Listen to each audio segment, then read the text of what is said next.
Welcome to the episode of Times Square Kung Fu. I am your host, Frankie Balboa, aka the Shogun Supreme. And I'm Peter Glugowski, Associate Editor over at Flixus.com. Today we're going to be talking about Arrow's upcoming 4K release of Conan the Barbarian.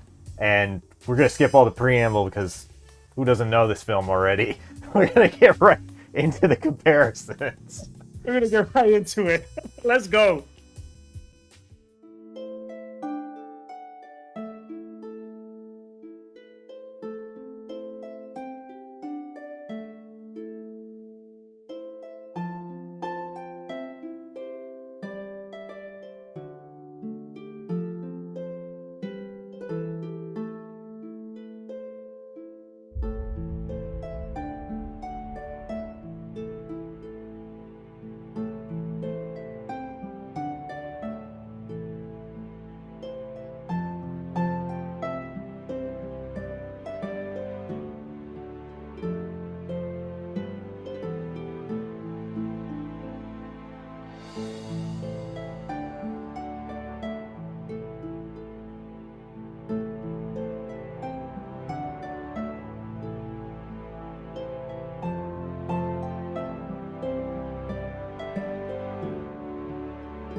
Hope you guys enjoy those picture comparisons, man. And it was a very long journey to actually make this happen because we ran through some technical difficulties in order to capture those images. Again, those images are tone map, and it's just a taste to give you guys how this looks when you put it in an actual proper HDR and Dolby Vision capable TV, because seeing in person is like, it's definitely a joy, man. But once again, shout out to MVD Group Entertainment for hooking us a review copy of this release.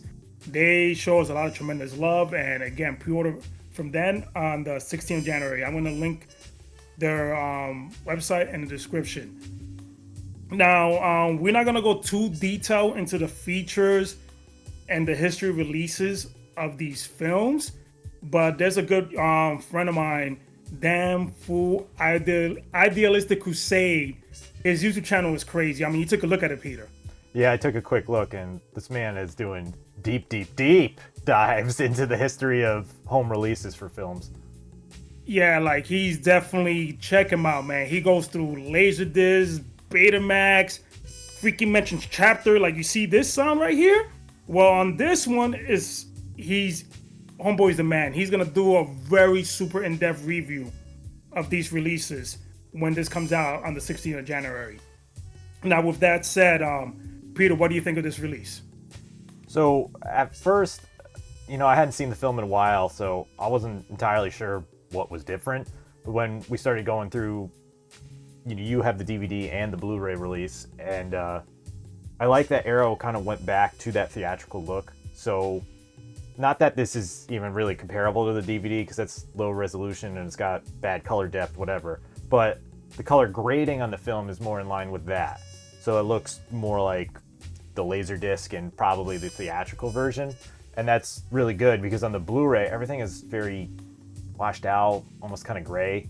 And on this, you get not only the film grain and the nice 4K detail there, but just like these deep, rich colors that look great, especially when you're watching an HDR.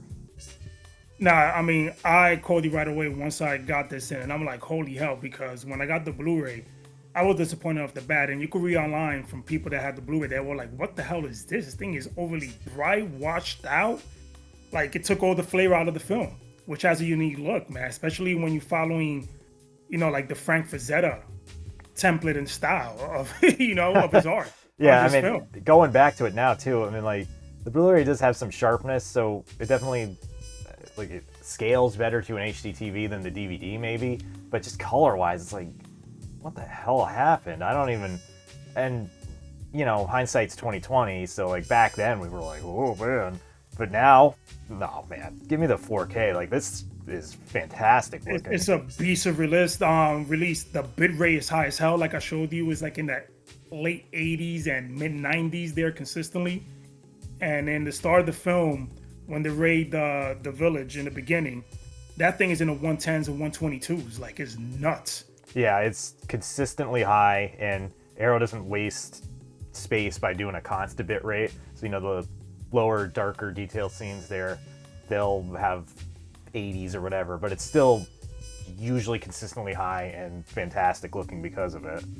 Yeah, and one thing that people kept asking me on Twitter, and I had to mention this a bunch of times because Twitter sucks when it comes to thread.